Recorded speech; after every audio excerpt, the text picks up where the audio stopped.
Welcome back to my channel. Thank you for clicking on this video.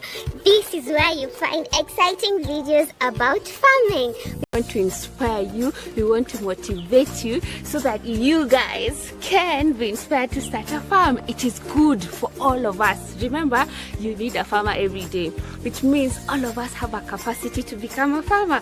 And today we are telling you it's doable. So today we are in our orchard farm. An orchard is like a fruit tree kind of place where you find everything fruits. It's like our own Garden of Eden here at Farmer on Fire. So join us and see what we have in stock.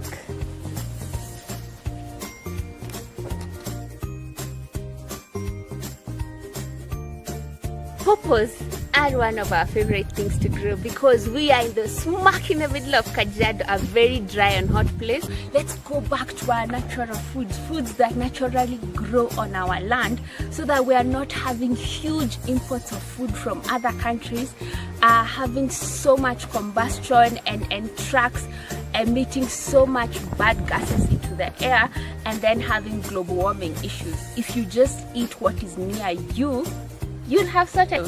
Thank you, and remember to subscribe. I'll catch you on the next one.